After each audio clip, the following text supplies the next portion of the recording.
Bonjour à tous et bienvenue à un autre épisode du Coin des experts. Aujourd'hui, j'ai le plaisir d'être avec Dorothée Alfonsi, naturopathe spécialisée en mycothérapie, champignons médicinaux et formatrice auprès des professionnels de la santé. Dorothée a plus de 11 ans d'expérience en cabinet et déjà depuis quelques années, elle s'est passionnée par la mycothérapie et a intégré les champignons médicinaux dans sa pratique quotidienne. Forte de cette expérience, elle est devenue formatrice en mycothérapie auprès des professionnels de santé. Dorothée partage son temps et sa grande expérience entre son cabinet dans le 06 et la formation en mycothérapie pour les professionnels. Au sommaire d'aujourd'hui, nous allons parler bien sûr de la définition de la mycothérapie, les origines, les avantages des champignons médicinaux, leurs actions principales, les conditions pour lesquelles on peut utiliser la mycothérapie, la mycothérapie est candidat et bien sûr l'utilisation pour les enfants. Et Dorothée va partager avec nous ses 2 champignons médicinaux préférés.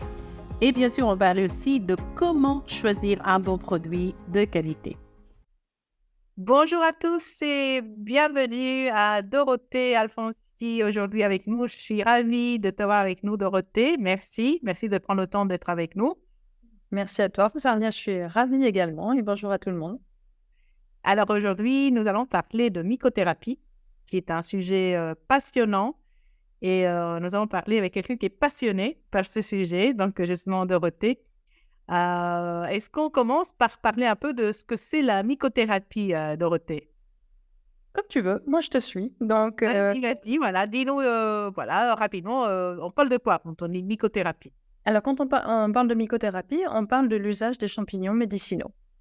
Voilà. Et donc, alors, quand on parle des champignons médicinaux, on parle des champignons tels qu'on les connaît, hein, avec un pied et un chapeau. Hein. On ne parle pas des champignons, des micro-champignons et des levures ou choses comme ça. On parle vraiment des champignons tels qu'on les met dans notre assiette. Super. Et quelles sont les origines en fait, de la mycothérapie en tant que, voilà, bien sûr, champignons médicinaux? Est-ce que ça remonte à il y a longtemps, j'imagine? Oui, alors le terme mycothérapie est récent, hein, il remonte aux années 2000. Mais par contre, l'usage des champignons médicinaux, lui, il est ancestral. On sait que l'homme, aussi loin qu'on remonte, on trouve des traces de l'usage des champignons médicinaux. On a même retrouvé un homme préhistorique dans les Alpes italiennes qui était gardé comme ça, congelé comme Hibernatus, hein, il a 100 000 ans. Et il possédait déjà dans sa besace, on a retrouvé des champignons médicinaux. Donc on sait que nous, en Europe, déjà les hommes préhistoriques utilisaient les champignons pour se soigner. Et puis on en a des traces écrites dans d'autres traditions, notamment la médecine chinoise, hein, puisqu'en médecine chinoise, on a des traces écrites qui sont aussi très anciennes. Et donc là, on retrouve des traces de plusieurs milliers d'années en médecine chinoise. Non, cela remonte à il y a un Oui, moment. ça date pas de la semaine dernière. Super. Et donc mycothérapie, c'est qui a créé ce mot? Ça vient d'où en fait? Alors, c'est le laboratoire qui est leader en mycothérapie. Le laboratoire IFAS Zatera a créé ce terme mycothérapie à peu près dans les années 2000. Mais dans les faits, cet usage plus scientifique remonte déjà au milieu du XXe siècle, puisque au Japon, les champignons médicinaux sont utilisés en milieu hospitalier en accompagnement des cancers déjà depuis les années 70. Donc, on sait qu'on a déjà 50 ans de recul sur cet usage beaucoup plus scientifique. Hein. On ne parle plus de l'usage ancestral, mais de l'usage scientifique. Super. Et alors, quels sont les avantages justement d'utiliser les champignons médicinaux pour la santé? Quelles sont les actions? Alors, ils sont très nombreux. Ils sont très nombreux. Moi, dans ma pratique, je me suis intéressée aux champignons médicinaux. Dès que je suis sortie d'école de naturopathie, j'ai mis longtemps avant de trouver un laboratoire qui propose des produits de qualité. Mais ça m'intéressait parce que je savais que les champignons étaient utiles en cas d'accompagnement en oncologie, hein, donc l'accompagnement de patients qui suivent des traitements anticancéreux et également pour accompagner les maladies neurodégénératives et aussi les maladies auto-immunes. Donc en fait, ce sont quand même 3 champs d'action qui sont très importants. On a même beaucoup de clients qui viennent nous voir pour ces accompagnements-là. Et je trouvais qu'on pouvait être vite limité avec nos outils et surtout limité parce qu'il risquait d'y avoir des interactions médicamenteuses avec des plantes, voilà, avec la phytothérapie en général. On a finalement assez peu d'études sur les interactions entre les médicaments et la phytothérapie. Donc, pour moi, ça me posait un réel problème. Et en fait, ce qui m'a intéressé dans la mycothérapie, c'est l'absence d'interaction médicamenteuse entre les champignons médicinaux et en fait l'allopathie. Puisque en naturopathie, on vient vraiment travailler en médecine intégrative, on ne vient pas se substituer au traitement allopathique. Bien Hein. entendu. Voilà, Bien entendu. en accompagnement. Et donc, personnellement, tu as commencé à t'intéresser aux champignons médicinaux pour cette raison-là, en fait. Et, C'est ça, pour en fait un véritable confort d'utilisation, parce que je trouvais que c'était extrêmement complexe sinon d'obtenir les informations sur les interactions médicamenteuses entre la phytothérapie, donc en fait la majorité des compléments alimentaires, la majorité des remèdes qu'on utilise en naturopathie et l'allopathie, et surtout quand on commence à parler de traitements lourds. Je pense notamment à l'oncologie, il faut être vraiment sûr qu'on ne risque pas d'interagir avec les traitements en cours. ben, super. Et justement, tu as commencé déjà à nous en dire un peu. Donc, est-ce que tu voudrais un peu élargir quelles sont les conditions pour lesquelles on peut utiliser les champignons médicinaux, donc la mycothérapie? Alors, en fait, c'est vraiment très large. Au départ, quand j'ai commencé à travailler avec la mycothérapie, je la réservais à des cas, les cas les plus lourds, c'est-à-dire ce que je t'ai dit, hein, des maladies auto-immunes, des maladies neurodégénératives et des cancers. Et en fait, je me suis rendu compte que qui peut le plus peut le moins. Et finalement, je l'utilise aujourd'hui au quotidien avec l'immense majorité de mes clients. Donc, je vais l'utiliser sur, par exemple, ça peut être des troubles du système nerveux, du stress, des insomnies, de l'accompagnement de la ménopause, des troubles digestifs, des troubles métaboliques. Enfin, c'est vraiment extrêmement large. Donc, voilà, aujourd'hui, j'ai vraiment élargi ma pratique à presque tous les cas que j'accompagne, parce qu'en fait, je trouve que c'est tellement facile d'utilisation. Et puis, donc, le spectre d'action est large. Et en plus, en utilisant les champignons médicinaux, ben, généralement, je m'économise d'autres compléments alimentaires parce que les champignons médicinaux sont très riches en vitamines, en minéraux, en oligo-éléments. Donc, en fait, c'est ça que je n'ai pas rajouté par ailleurs. Les champignons médicinaux ont également un effet prébiotique. Donc, en fait, bah, c'est pareil, je fais un travail sur le microbiote en même temps que j'utilise les champignons. Ils ont aussi une action très adaptogène, hein, donc on va aussi renforcer l'organisme face au stress, aux différents stress, hein, que ce soit des stress physiques, des stress chimiques, des stress psychologiques, enfin voilà, quel que soit le stress, en fait, les champignons vont renforcer la capacité d'adaptation de l'organisme à ces stress. Et puis surtout, ils vont agir sur l'immunité. Et avec cette immunomodulation, alors c'est vrai qu'avant l'immunité, finalement, avant le Covid, on n'en parlait pas trop. Maintenant, depuis le Covid, c'est On en devenu parle de plus en plus. c'est devenu un peu la star, hein, l'immunité. Et les champignons sont tous des immunomodulateurs. Donc, ça veut dire que quel que soit le champignon avec lequel on va travailler, on va agir et renforcer le système immunitaire et le rééquilibrer, même lorsqu'il y a un terrain allergique ou un terrain auto-immun. Ça, c'est super. Et c'est ça qui fait effectivement la beauté d'utiliser et la simplicité aussi d'utiliser des champignons médicinaux, parce qu'effectivement, ils englobent tellement de propriétés et d'actions, ce qui est presque fantastique. Est-ce que ça prend longtemps pour voir, avant de voir des changements dans des cas, bon, disons, pas trop chroniques, hein, parce qu'on sait que les cas chroniques, il faut plus de temps. Quels sont à peu près comme ça, c'est général, hein, mais quels sont les Oui, les c'est assez actions? difficile de répondre à cette question parce que j'ai déjà eu enfin finalement des laps de temps qui peuvent être assez variables. Mais souvent, et alors c'est amusant parce que tu as dit pas sur les cas faciles parce que les autres cas ça peut être plus long. En fait, pas du tout. J'ai déjà vu des personnes qui avaient par exemple des troubles digestifs depuis des années et des troubles graves depuis des années qui ont été soulagés sur les 24-48 premières heures de prise de mycothérapie. Donc, moi, j'ai l'habitude de dire, écoutez, donnez-vous 15 jours pour voir les résultats. Oui.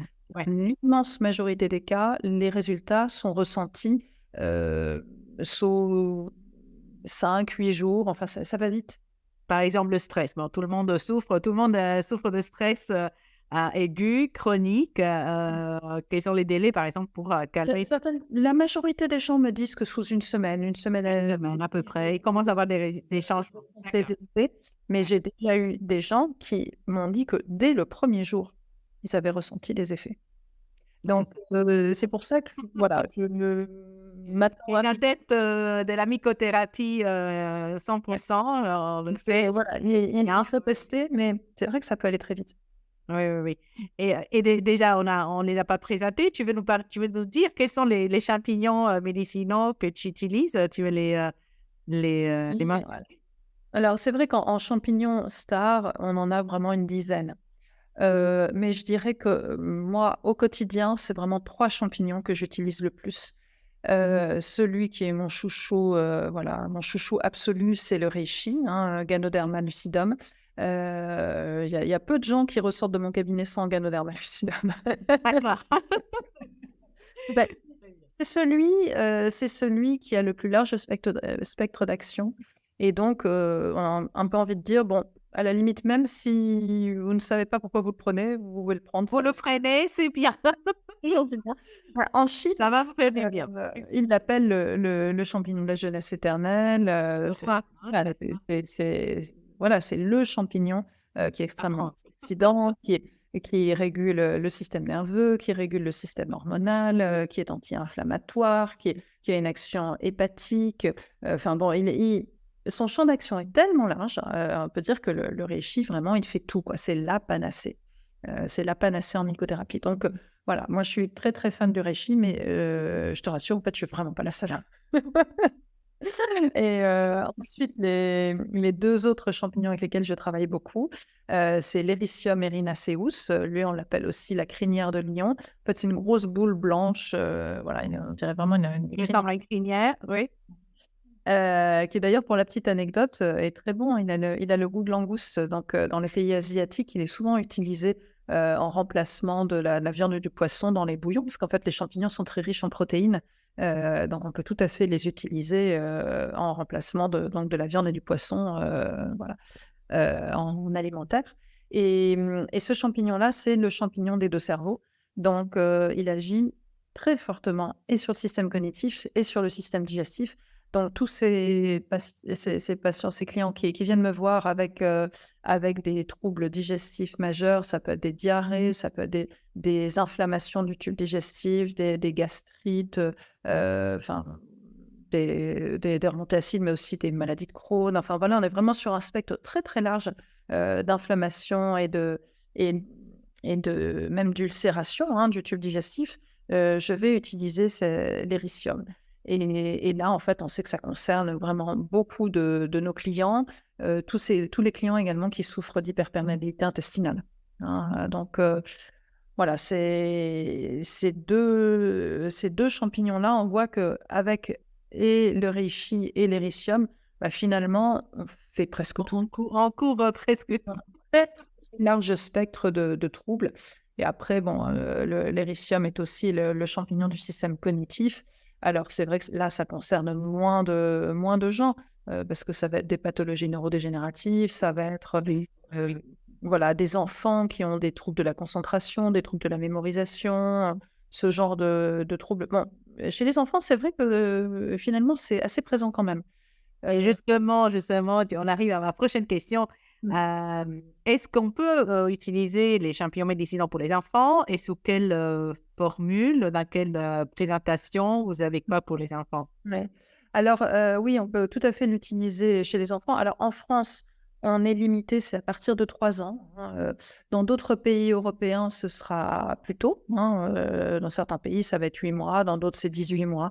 Bon, voilà, c'est pas de toute façon, c'est un champignon comestible, hein, mais en France, on est limité, c'est à partir de 3 ans et le laboratoire avec lequel je travaille a développé des formules liquides pour les enfants. Donc généralement entre 3 et 10 ans à peu près, je fonctionne avec ces formules liquides. Après 10 ans, je préfère passer aux gélules, quand c'est un problème assez important, hein. Sur un problème léger, sur un enfant de 12 ans, un sirop peut tout à fait convenir. Mais voilà, si j'ai par exemple un enfant, autiste, là, je vais plutôt travailler avec les gélules. Donc Là, je comprends très, j'imagine. avec le sirop, j'ai besoin de produits plus concentrés si j'ai un enfant autiste, par exemple, qui a 12 ans. Et par exemple, si les enfants, encore même adolescents, n'arrivent pas à avaler les gélules, qui sont quand même un peu grosses, je dirais, est-ce qu'on peut ouvrir les gélules? Est-ce qu'on peut mettre la poudre dans des aliments? Oui. Oui, oui, tout à fait. Je fais régulièrement, ouvrir les gélules pour, comme tu me dis, Ouais. les ados qui n'arriveraient pas à avaler les gélules. Parfois, tu sais, je les fais diluer dans, par exemple, des oméga 3. Les enfants à qui je donne des oméga 3 en plus, Oui, oui, oui. Et oméga comme 3, ça passe bien. C'est pas... Oui, oui. Ah, ben, c'est ça super. passe bien. Ça passe bien. S'ils n'ont Et- pas d'oméga 3 ou s'ils n'aiment pas les oméga 3, je peux faire diluer, enfin, le faire mettre dans une petite cuillère de compote. Il vaut mieux ne pas mélanger les champignons avec le bol alimentaire. Donc, quand je fais diluer dans quelque chose, j'essaie que ce soit la quantité la plus faible possible d'aliments. D'accord. Et ça, c'est parce qu'en fait, cela va affecter l'absorption, de les prendre à l'estomac vide, loin C'est de ça, tout à fait. En fait, les bêta-glucanes, des champignons, sont absorbés donc au niveau, intestinal, au niveau des plaques de Peyer et ils vont interagir avec les cellules du système immunitaire au niveau des plaques de Peyer. Donc c'est pour ça qu'il vaut mieux avoir un estomac vide pour que ça vide, fonctionne le mieux possible. bien propre. D'accord. Voilà, le plus vite possible. Ouais. Mais Et après, on a quand même une action, hein, on a quand même une activité parce que, ouais. j'ai vu avec, notamment des vétérinaires qui, n'arrivent pas à donner une gélule à l'animal et font diluer en fait, font Dans gélule la pâtée, dans l'alimentation, ou oui, dans oui. les croquettes ou, voilà. L'action, on a quand même une action qui est très efficace. Mais on augmente en fait la quantité La de posologie, d'accord. Eh beh, et la c'est chouette ce posologie. que tu dis. Donc, effectivement, on peut utiliser aussi, ces champignons médicinaux pour les animaux. Ah oui, ah oui, oui, Les oui. chiens aussi? Ah oui, oui, oui, chez les chats, ouais, ouais, bien sûr. Ah oui, oui. On a de très, très bons résultats sur les animaux. Notamment, c'est vrai qu'en oncologie, généralement, les gens, quand ils ont un diagnostic de cancer sur leur animal, ils sont assez peu nombreux à entamer une chimiothérapie pour l'animal. Par contre, avec les champignons, bah, ça permet de prolonger la durée de vie de l'animal et surtout de diminuer très fortement les douleurs. Donc, l'animal a une fin de vie beaucoup plus, ou une guérison, hein, je veux dire, on obtient des guérisons aussi. Mais je veux dire, même quand on est sur des cas, complètement désespérés, un cancer qui est très évolué, on peut tout à fait accompagner l'animal sur ces dernières semaines ou derniers mois avec, des champignons. Ah oui. Et Là, justement, tu disais au départ que, donc chez IFAS, vous avez une gamme, exprès pour, les problèmes, oncologiques, oui. pour différents types de cancers et tout ça. Et ça, bien sûr, tu en parles, pendant tes formations parce que tu es formatrice, pour, les professionnels, donc, pour Mmh. IFAS. Et hem et donc, si vous écoutez d'ailleurs, je vous conseille de faire ces formations avec, Dorothée, elles sont géniales, vraiment, c'est super, on apprend beaucoup de choses et hem et on va mettre aussi, bien sûr, les détails éventuellement pour, te contacter et pour en savoir davantage, sur les prochaines formations. Et d'ailleurs, IFAS aussi, il y a un très bon site, que vous avez, donc, le site IFAS Terra. Il y a énormément d'informations, surtout pour les professionnels. Ouais. Et il y avait une question que j'avais, notée pour toi aujourd'hui, et j'avais déjà posé la question à Nadia Samoili, dans un autre épisode, et c'était au sujet justement de l'utilisation des champignons pour le problème de candida. Parce que souvent, les gens, pensent qu'on ne peut pas utiliser les champignons pour le candida parce que c'est un champignon et bien sûr le candida c'est une moisissure. Donc, qu'est-ce que tu voudrais nous dire à ce sujet-là? Oui, c'est vrai que c'est amusant parce que, moi aussi, il y a 15 ans, quand j'ai fait mes études, j'avais appris que quand il y avait un candidat albicans, surtout on ne donnait pas de champignons. Et du coup, quand j'ai commencé la mycothérapie, au départ, c'était ma crainte. Et puis, en fait, très vite, j'ai appris que les champignons dans la nature, les gros champignons, je disais, ces champignons avec un pied et un chapeau, doivent se défendre des attaques des petits champignons. Et donc, les gros champignons savent tout à fait se défendre des champignons microscopiques et notamment le Candida albicans. Donc, c'est assez paradoxal, mais pour lutter contre un champignon, on va prendre des champignons. Ben voilà. Donc, effectivement, on peut utiliser des champignons de la Et mycothérapie. même, on doit utiliser. Oui. C'est efficace. J'ai eu des exemples et j'ai eu notamment, là encore, il y a quelques jours, une jeune femme qui est revenue me voir. Ça faisait 2-3 ans que je l'avais plus vue en consultation. Cette jeune femme est venue me voir à l'époque pour une candidose. Mais alors, j'avais jamais vu une candidose aussi marquée, envahissante. C'était une catastrophe. Elle était tellement envahie de candidose qu'elle était même en arrêt maladie depuis plusieurs mois. Elle ne pouvait même plus travailler tellement elle était gênée par cette candidose. Et ça faisait des années qu'elle était suivie en médecine naturelle pour lutter contre cette candidose. Et rien ne venait à bout. Elle récidivait systématiquement. Et je l'ai prise en charge donc avec les champignons, avec la mycothérapie. Dès le premier mois, elle a été soulagée à 90%.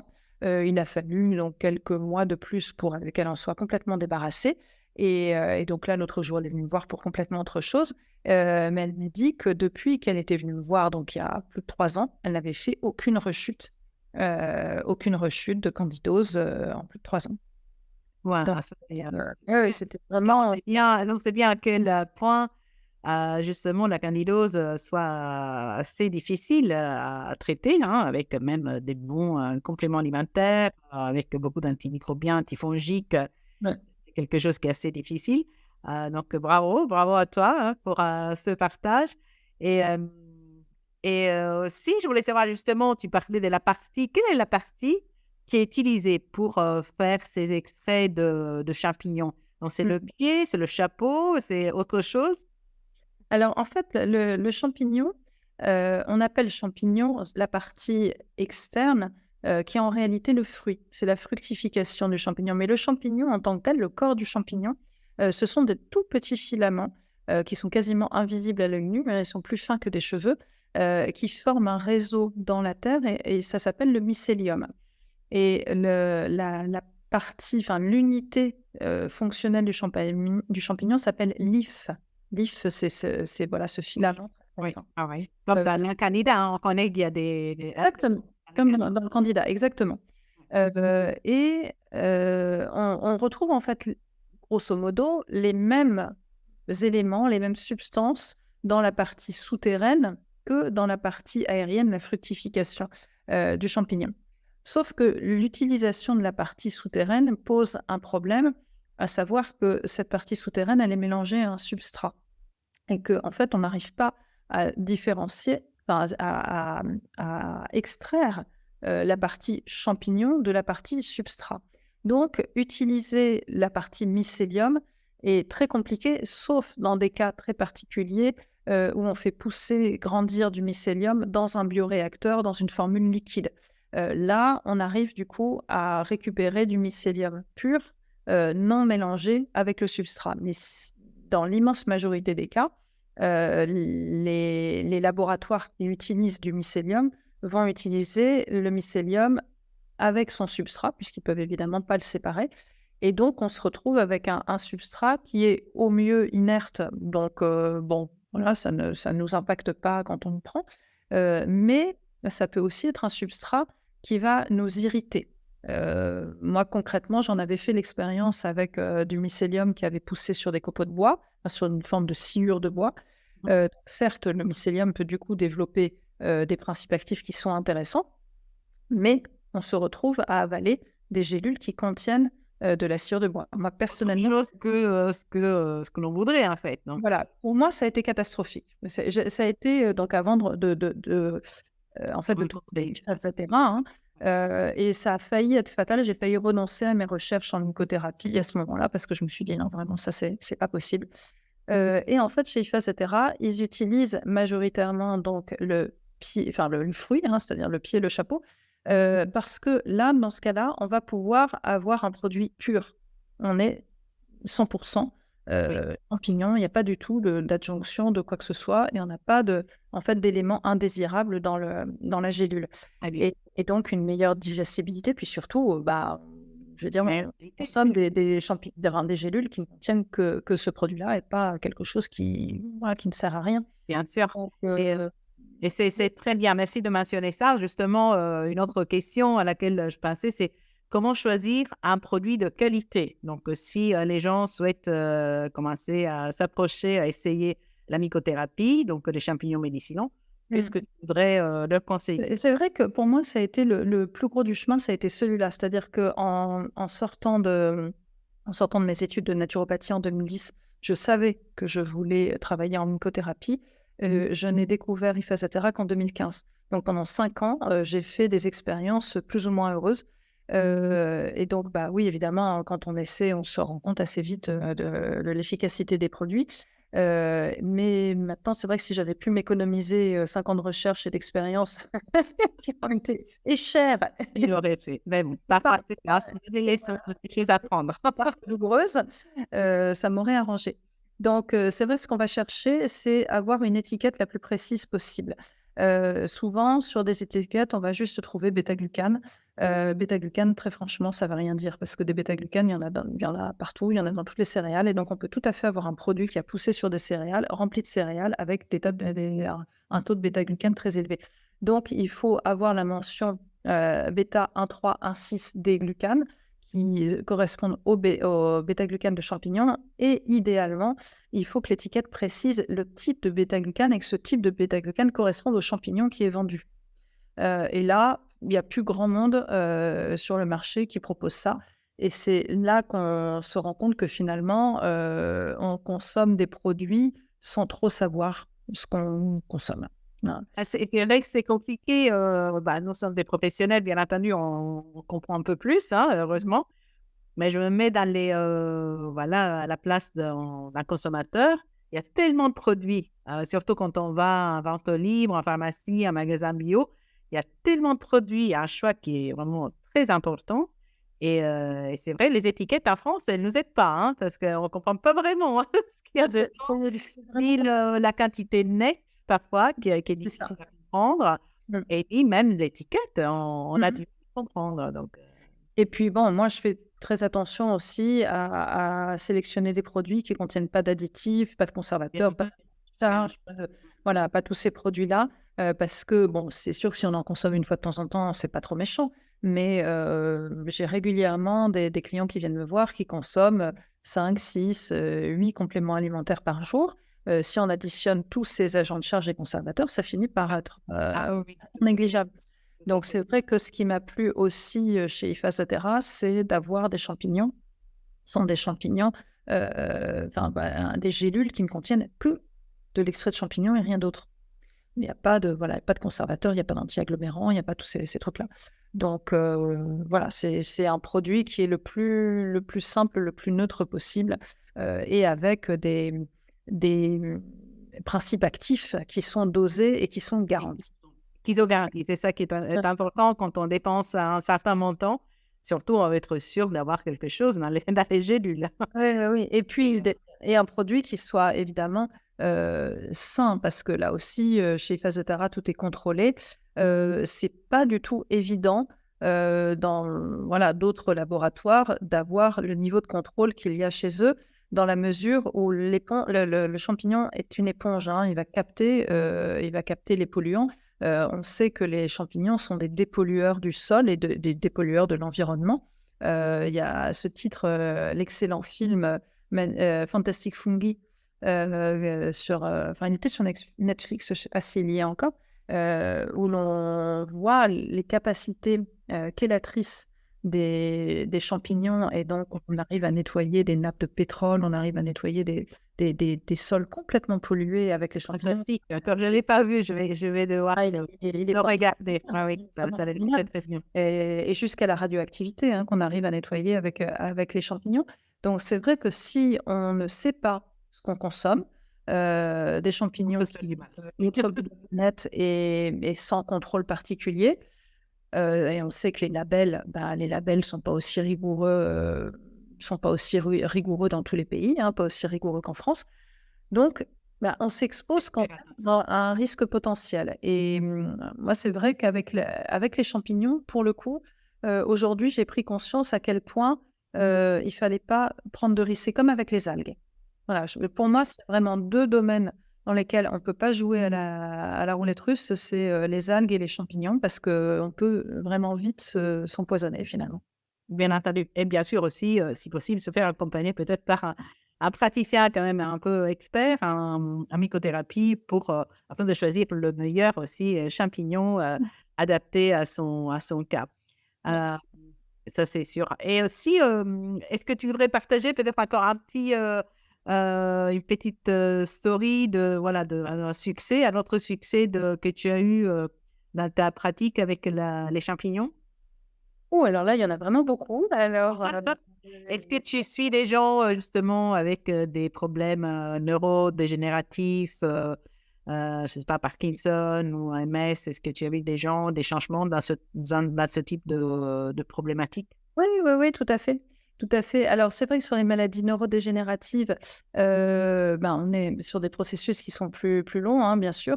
Mais ce qui m'avait marqué, par exemple, sur un patient parkinsonien, c'était donc quelqu'un qui était déjà très avancé dans son Parkinson. Et j'avoue avoir hésité à utiliser la mycothérapie parce que je me suis dit, bon, c'est quelqu'un vraiment qui est très avancé. Est-ce que la mycothérapie pourra encore faire quelque chose? Et puis, je me suis dit, bon, de toute façon, on n'a rien à perdre, hein, puisque il n'y a strictement aucun risque à utiliser la mycothérapie. Et donc, c'est un patient qui, en plus des tremblements, avait des pertes d'équilibre majeures et chutait beaucoup. Et en fait, la prise de champignons, et donc là, notamment, c'était du reishi et de l'éricium, hein, donc les 2 majeurs dont je t'ai parlé. Ces 2 champignons-là, en association, ont permis d'obtenir une amélioration, justement, sur l'équilibre. Et donc, j'ai trouvé que c'était très intéressant parce que lui, d'un point de vue de son quotidien, il y a beaucoup moins de risques d'accidents, beaucoup moins de... Voilà, un risque vital qui est diminué, puisque c'est vrai que sur... Bien entendu. Oui, Enfin, oui. Non, c'est des maladies qui sont donc, du mal voilà. à avoir des améliorations avec des... Oui, oui, oui, tout à fait. Donc, c'est vrai que ce patient n'est pas, n'est pas devenu asymptomatique, hein. Il a continué à avoir des tremblements qui ont peut-être un petit peu diminué, mais enfin, c'était pas extrêmement significatif. Par contre, sur les chutes et sur l'équilibre, c'était très significatif. Donc, bon, voilà, là, c'est des cas un peu particuliers parce que c'est vrai que le neurodégénératif, on ne sait jamais à quoi s'attendre et on ne sait jamais jusqu'où va aller l'amélioration. Il y en a. Mais par exemple, sur les troubles digestifs, moi, j'ai vu des personnes arriver dans mon cabinet avec des troubles digestifs majeurs et notamment, j'ai plusieurs personnes qui m'ont marquée parce qu'ils avaient des diarrhées qui étaient tellement fortes et tellement incontrôlables que c'était des gens qui n'avaient plus de vie, n'osaient plus sortir de chez eux. Donc, ils étaient en arrêt maladie et puis, vraiment, ils pouvaient plus sortir. Et ces personnes-là, que j'ai accompagnées du coup avec l'éricium, et souvent aussi avec le reishi parce que l'inflammation était majeure, l'inflammation du tube digestif était majeure, donc j'ai souvent fait une association des 2. Eh bien, en quelques jours, ont vu l'amélioration et en quelques semaines, une guérison complète. Et ça, j'ai eu quelques cas comme ça et ils m'ont marquée parce que ces personnes-là, à chaque fois, je leur ai dit: «Écoutez, c'est vraiment, les symptômes sont très marqués» et on leur avait dit qu'il y avait des troubles du sphincter. Chaque fois, ces cas-là, D'accord. troubles du sphincter et donc on va peut-être devoir vous opérer, poser un stimula Oui. voilà, pour faire une stimulation nerveuse, enfin bon, un truc qui était assez lourd et donc je leur ai dit: «Bon écoutez, du coup, je ne sais pas du tout si on va pouvoir faire quelque chose en mycothérapie, mais écoutez, on essaie» et en fait, dans tous les cas que j'ai eus, j'ai dû avoir, 4 ou 5 cas similaires, les personnes ont récupéré un transit normal, Waouh, c'est totalement normal. Et ça s'est fait en un temps, très court puisqu'en fait, à chaque fois, moi, je m'étais donné 4 semaines entre le premier et le 2e rendez-vous pour pas les faire continuer si ça n'avait pas d'effet et en fait, à chaque fois, dans les 4 semaines, il y a eu une résolution, complète de ces cas. Donc, bon, c'est bien que ça n'a pas non plus valeur d'études scientifiques parce qu'il faudrait des dizaines, des centaines de cas pour pouvoir... Oui, oui, bien sûr. Mais déjà, pour toi, c'est déjà des belles victoires, en tout cas, ouais, surtout pour eux, pour les gens. Oui, oui, oui, c'est clair que ça a été à chaque fois vraiment une bonne surprise d'avoir d'avoir une résolution totale. Parce qu'en fait, l'activité des champignons médicinaux est tellement vaste. Et moi, j'imagine qu'il y a dû y avoir sûrement beaucoup de recherches scientifiques qui étaient faites pendant toutes ces années.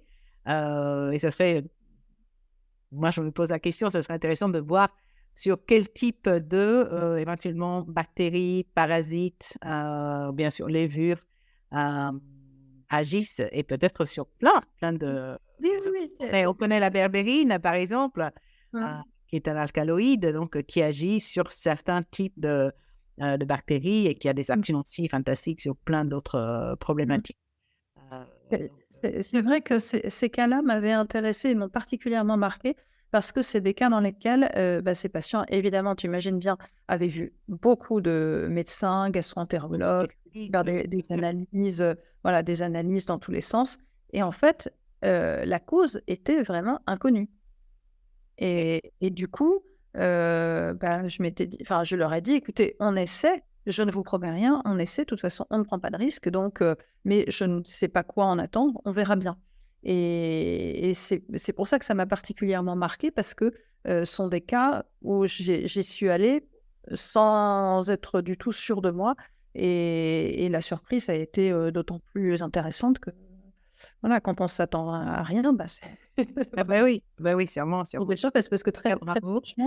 très franchement, c'était pas une piste infectieuse, ils avaient Il n'y avait déjà pas de bactéries, il n'y avait pas une pas de dysbiose. bactéries, on Voilà. avait écarté toutes les pistes d'intolérance, d'allergie, toutes ces pistes. Après, comme tu disais, la mycothérapie, bon, ils agissent aussi surtout sur le système nerveux. Donc, il y a aussi peut-être une composante parfois de stress qui n'est pas négligeante Mmh. et qui peut aussi aider. Donc, Exactement. super. Moi, je crois beaucoup à cette piste-là, en tout cas sur ces cas-là. Je crois vraiment à la piste, évidemment de l'inflammation qui n'arrive plus à qu'on n'arrive plus à éteindre et puis, cette piste du système nerveux et du stress et notamment, on calme le système nerveux entérique et je Ouais. pense que, c'est vraiment, Grande connexion et qui amène c'est passé par là, notamment pour que ça aille aussi vite. Je pense vraiment que c'est passé par là. Ah bah, écoute, c'est super, Dorothée, c'est génial ce que tu nous as partagé. Est-ce que tu aurais un petit mot, un petit conseil ou quelque chose pour conclure cette interview aujourd'hui? Écoutez, moi, ce que je pourrais vous conseiller, c'est de vous intéresser aux champignons, pour les thérapeutes, de se former parce que c'est particulièrement riche, intéressant et moi, je pense que c'est vraiment l'avenir. La mycothérapie, bon, il y a beaucoup de thérapies d'avenir, mais je pense que ça fait vraiment partie des thérapies d'avenir et puis, pour le grand public, essayez, voilà, testez, vous verrez, c'est une expérience qui est assez riche. Moi, je sais que j'ai commencé, la mycothérapie enfin, pour moi, Personnellement, je teste toujours sur moi avant bien sûr. d'adopter quelque chose et ça a été une expérience, très riche et très forte. Eh ben, c'est super. Encore un grand merci, Dorothée, pour Merci. ces partages aujourd'hui. C'était très riche et très intéressant. À peut-être une autre fois, peut-être pour parler encore de mycothérapie et Avec d'autres grand plaisir. choses. En Tu tout sais que c'est cas, mon dada, donc ah oui, oui, oui, je sais, je sais. En tout cas, c'est super. revenir parler de champignons, avec toi. Merci encore, Merci de Dorothée. m'avoir invitée et puis, à très bientôt. À très bientôt.